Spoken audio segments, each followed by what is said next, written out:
आज सुनिए हिंदी की अग्रगण्य कथाकारों में स्थापित सुषमा मुनीन्द्र जी की लिखी हुई कहानी वो एक लड़की। तो आरंभ करते हैं कहानी वो एक लड़की। फ्रेंड्स गैलरी, हाँ, दुकान का यही नाम है। आज से 3 वर्ष पूर्व जिस भव्यता से इसका उद्घाटन हुआ था, आज भी वो भव्यता कायम है। इस दुकान का युवा मालिक गिरिराज अपनी दुकान की ही तरह खासा आकर्षक है। सिविल इंजीनियरिंग की डिग्री धारण करने के बाद नौकरी नहीं मिली तो पिताजी ने दुकान डालने का परामर्श दिया। उसे अपनी बड़ी डिग्री, योग्यता, प्रतिभा, उत्साह का अवमूल्यन होता जान पड़ा था। बड़ी निराशा और निरुत्साह में दुकान में बैठा था, पर धीरे धीरे उसे दुकान में आने वाले लड़के लड़कियों का परस्पर वार्तालाप, पसंद, रुचि देखने सुनने में एक किस्म का आनंद आने लगा। वो तुष्ट हो गया। उसने अच्छा और रुचिकर कार्य चुना है। दुकान ऐसी जगह स्थित है जहां आसपास 2-3 स्कूल हैं।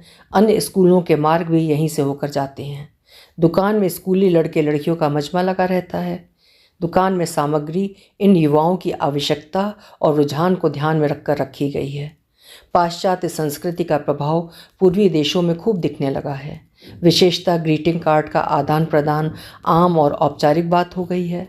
सह शिक्षा के प्रसाद स्वरूप बॉयफ्रेंड और गर्लफ्रेंड का फैशन जोर पकड़ चुका है।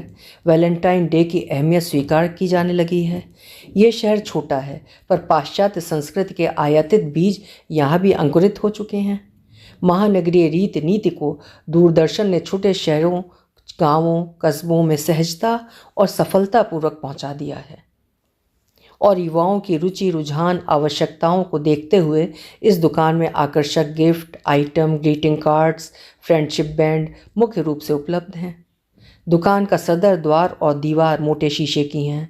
शीशे से झांकती दिखती आकर्षक वस्तुएं युवाओं को लुभाती हैं। विशेषतः टाइटैनिक फिल्म के हीरो लियोनार्डो कैप्रियो और हीरोइन कैट विंसलेट की मनोहारी छवि वाले पोस्टर का विभिन्न गणवेशों में सजे आते जाते लड़के लड़कियां रीझ जाते हैं और इस दुकान को भीतर से देखने और कुछ खरीदने के लिए ललक उठते हैं। यद्यपि दुकान के उत्तम मेंटेनेंस के कारण प्रत्येक वस्तु का मूल्य अपेक्षाकृत अधिक रखा गया है, तथापि लड़के लड़कियां यहाँ मजमा लगाए रहते हैं। गिरिराज सुबह दोपहर शाम इन्हीं युवाओं में व्यस्त रहता है। अक्सर होता यह है कि किसी एक लड़की को ग्रीटिंग कार्ड खरीदना होता है, लेकिन साथ में 5-6 लड़कियां आती हैं। वे सभी कार्ड उलट पलट डालती हैं, अपनी राय जाहिर करते हुए बहुत शोर मचाती हैं। इसी बीच गिरिराज की व्यस्तता और असावधानी का लाभ ले कोई चतुर लड़की 1-2 कार्ड चुराकर अपने बैग या फाइल में रखने में सफल भी हो जाती है। लड़के छोटे छोटे गिफ्ट आइटम चुरा लेते हैं। दुकान के बाहर जाकर अनुमान लगाते हैं 100 का होगा या 200 का। कुछ लड़के चुराने वाले की त्वरा और तत्परता की सराहना करते हैं, तो नैतिकता पर विश्वास करने वाला कोई लड़का कह देता है चोरी बुरा काम है। चोर लड़का अपना पक्ष मजबूत करने हेतु कहता है ये दुकानदार बहुत ठगता है, इसके माल को उड़ाने में कोई दोष नहीं। इस तरह गिरिराज तमाम दिन व्यस्त रहता है। संयोग ही है जो आज खाली है। रविवार होने से स्कूल की छुट्टी है। छात्र छात्राओं की आवाजाही बंद है। वो अलसाया सा शीशे के पारदर्शी दीवार के पार सड़क पर आते जाते लोगों को देखता बैठा है। सहसा एक लड़की आती दिखाई दी। वो उत्साहित हो उठा। लड़की स्कूटी खड़ी कर जब तक प्रविष्ट होती, गिरिराज ने देखा लड़की अत्यंत सुंदर और कोमलांगी है।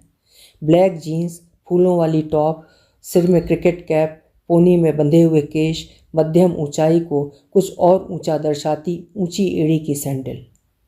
ऐसी बात नहीं कि गिरिराज ने सुंदर लड़कियां नहीं देखी।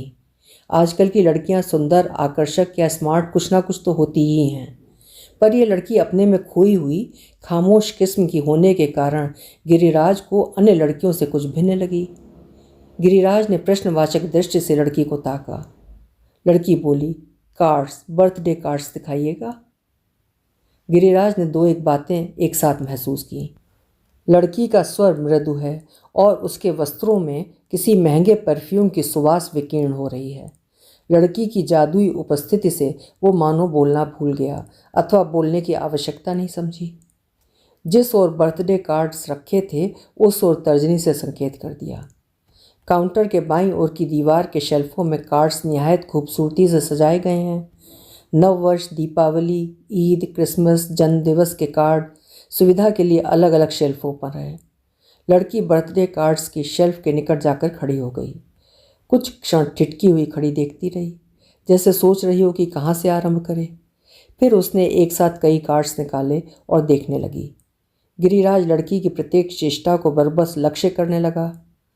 वो अनुमान लगाने लगा, लड़की 18-19 की होगी, स्कूल अंतिम वर्ष या कॉलेज प्रथम वर्ष में पढ़ती होगी। जिस तन्मयता से कार्ड देख रही है, उसके आधार पर कहा जा सकता है किसी अति प्रिय के लिए कार्ड लेना चाहती है। यह अति प्रिय कोई सहेली, बहन, भाई, पड़ोसी, परिचित, बॉयफ्रेंड या प्रेमी हो सकता है। उसकी गणित कहती है इतनी तन्मयता, एकाग्रता और सावधानी के साथ कार्ड का चयन प्रेमी के लिए ही हो सकता है।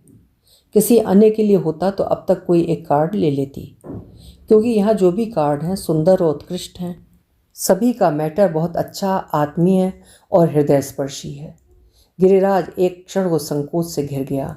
वो एक नितांत अपरिचित लड़की के विषय में कुछ अधिक सोच रहा है। लड़की उस पर जादुई प्रभाव डाल रही है, या फिर वो आज इतनी फुर्सत में है और फिलहाल सोचने के लिए यही लड़की सामने है। लड़की ने सरसरी तौर पर लगभग सभी कार्ड देख डाले, फिर ग्रीवा पर उंगली रख सोचती रही कौन सा कार्ड पसंद करे। वो कुछ कार्डों का मैटर पढ़ते हुए मंद मंद मुस्कुराने लगी। सोच रही थी ग्रीटिंग कार्डों में कितनी विविधता, नवीनता, कलात्मकता आ गई है। एक स्पेशल कार्ड फॉर भैया, फॉर भाभी, फॉर मॉम, फॉर पापा। ग्रीटिंग कार्ड्स बनाना अच्छा खासा व्यवसाय हो गया है। वो कहीं नौकरी ना कर पाई तो घर पर ग्रीटिंग कार्ड बनाया करेगी। इधर गिरिराज लड़की के मुस्कुराने का कारण तलाशने में उलझा हुआ है। लड़की ने बहुत सोच विचार कर 8 कार्ड पसंद किए और उन्हें अलग रखा। इनमें से किसी एक का चयन करने में सरलता होगी। वो उन चयनित कार्डों को बारीकी से देखने लगी, मैटर पढ़ने लगी। लड़की कार्ड पसंद करने में कुछ अधिक समय लगा रही है। मालूम होता है कंफ्यूज हो रही है। उसे कई कार्ड एक साथ पसंद हैं, जबकि लेना कोई एक है। गिरिराज सहसा पूछ बैठा, मैं कुछ मदद करूं? लड़की उसकी ओर न देखकर अपने काम में लीन रही, जैसे कार्ड खरीदना उसका एकदम निजी मामला है, किसी का हस्तक्षेप अथवा परामर्श नहीं चाहिए।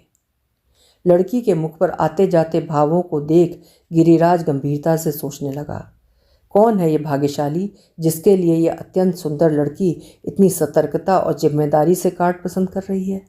निश्चय इसका प्रेमी है। लड़की उस उम्र की है जब आंखों को हरा ही हरा दिखता है। न जाने क्यों लड़की के प्रेमी की कल्पना करते हुए वो कुछ ईर्ष्यालु हो उठा। कौन है वो सौभाग्यशाली जिसके लिए कार्ड पसंद करने में ये लड़की आधे घंटे से जूझ रही है और कोई राय नहीं बना पा रही है। अपने में इतना डूबी है कि भान तक नहीं है कार्ड जैसी मामूली चीज़ के लिए कितना अधिक वक्त लगा रही है, या फिर कार्ड पाने वाला इसके लिए इतना प्रमुख है कि कार्ड चयन के लिए पूरा जीवन भी लगा सकती है।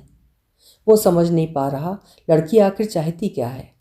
कोई हीरा जवाहरात नहीं है कि खरीदने से पहले प्रत्येक स्तर पर संतुष्ट हुआ जाए। लड़की ने 8 में से 4 कार्ड अलग किए।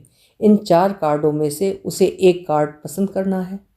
उसने चारों कार्डों को बराबरी से रखा और बारी बारी से देखने लगी, जैसे उनकी गुणवत्ता तोलकर ही सर्वश्रेष्ठ का चयन करेगी। गिरिराज कार्ड जैसी छोटी वस्तुओं को खरीदने में इतना समय खपाने वाली पहली लड़की देख रहा है। अवश्य ही मामला इसके प्रिय का है। यह अंश मात्र भी त्रुटि नहीं करना चाहती। अचानक उसे लगने लगा इस समय दुकान में कोई ग्राहक ना आए। वो पूरी स्वतंत्रता से इस लड़की के विषय में सोचता रहे। घड़ी की टिक टिक को विराम लग जाए, कैलेंडर की तिथियां विलोप हो जाएं। वो इन क्षणों को मुट्ठी में बांधकर इन्हें बीत जाने से रोक ले। इस समय गिरिराज के विवाह की चर्चा चल रही है। कई लड़कियों के फोटो आए पड़े हैं। इस लड़की जैसा एक भी फोटो नहीं है। ये लड़की तो ऐसी भाग गई जैसे जन्मों से इसी की प्रतीक्षा थी, चिर प्रतीक्षा। हे ईश्वर, यदि तुम सचमुच कहीं हो तो ऐसा चमत्कार करो कि ये लड़की मुझे जीवन संगिनी के रूप में मिल जाए। मेरी ये सद्य और अंतिम इच्छा पूरी कर दो। फिर उसे ध्यान आया वो इतना भाव विभल क्यों हो रहा है, जबकि इस लड़की के हृदय में वो बसा है जिसके लिए इतनी तन्मयता से कार्ड खरीद रही है। गिरिराज ने विचारों के द्रुत वेग को नियंत्रित किया और लड़की की गतिविधि देखने लगा।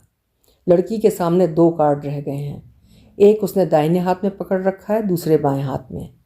कभी पहले कार्ड को आंखों के निकट लाकर जांचती परखती है, कभी दूसरे को।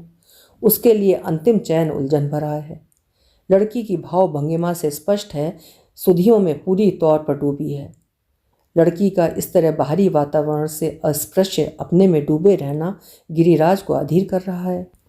लड़की ने बाएं हाथ में पकड़ा कार्ड नकार में गर्दन हिलाकर रख दिया और दाएं हाथ में पकड़े कार्ड को अंतिम रूप से पसंद कर लिया। बड़ा श्रम और समय लगाकर पसंद किया गया कार्ड गिरिराज को लड़की की तरह आकर्षक लगने लगा।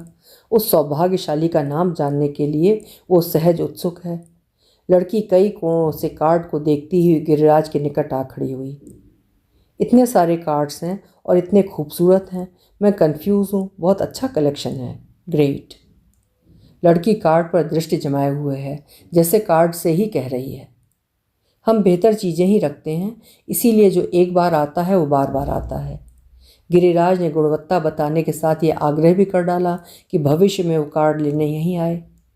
लड़की ने कार्ड पर मुग्ध होते हुए कार्ड को एक बार फिर खोला। हैप्पी बर्थडे टू यू, मधुर धुन बज उठी। कमाल का कार्ड है, कैसी कैसी तकनीक निकल आई हैं। क्या प्राइस? गिरिराज सोचने लगा। लड़की ने महंगा कार्ड पसंद किया है, जिससे स्पष्ट होता है कार्ड पाने वाला इसके लिए बहुत अजीज है। उसका जी चाहा कि कह दे पैसे नहीं चाहिए, इस कार्ड को मेरी ओर से भेंट समझिए, पर बिना किसी परिचय के पैसे न लेने का लड़की क्या अर्थ लगाएगी? उसे पागल समझेगी या अकेला जानकर प्रभावित करने की चाल समझेगी? उसने इतने सारे पहलुओं पर एक साथ आज से पहले नहीं सोचा था। लड़की में कशिश ही ऐसी थी कि वो निरंतर उसी को लेकर सोच रहा है। 100 रुपये मात्र। मालूम होता है किसी बहुत नियर डियर के लिए लिया है। पूछे न पूछे के द्वंद्व में न पड़ गिरिराज ने पूछ ही लिया।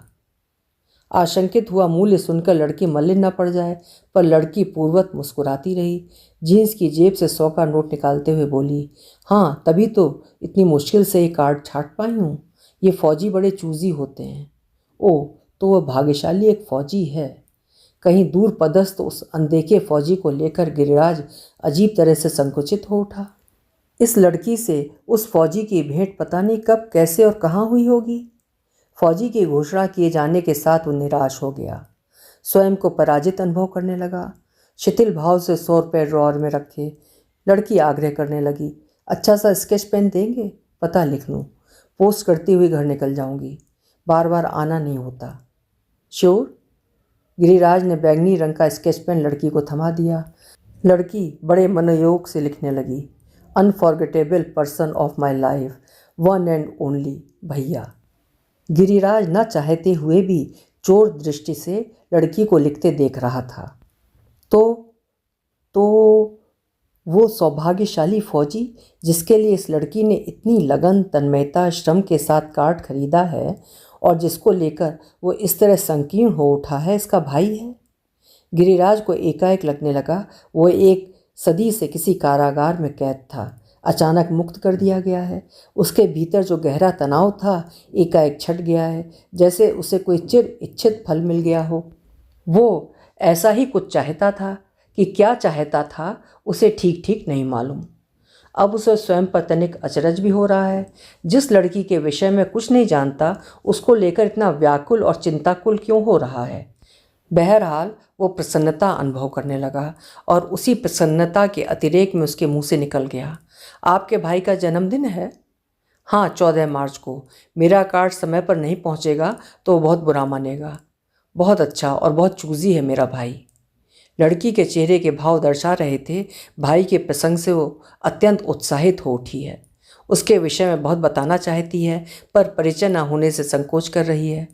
लड़की ने लिफाफे पर पता लिखा, लिफाफे को गोंद से चिपकाया, कुछ देर सूखने दिया, थैंक्स कहकर शीशे का द्वार खोलकर चली गई। लड़की परफ्यूम की जो महक दुकान में छोड़ गई थी उसे दीर्घ सांस द्वारा फेफड़ों में खींचते हुए गिरिराज स्वयं को बहुत हल्का और मुक्त पा रहा था, पता नहीं क्यों। अभी आप सुन रहे थे एक छोटी सी लेकिन प्यारी सी कहानी, वो एक लड़की। आशा है कहानी आपको पसंद आई होगी। कहानी को लिखा था सुषमा मुनींद्र जी ने। कल फिर मिलेंगे। आपका समय शुभ हो।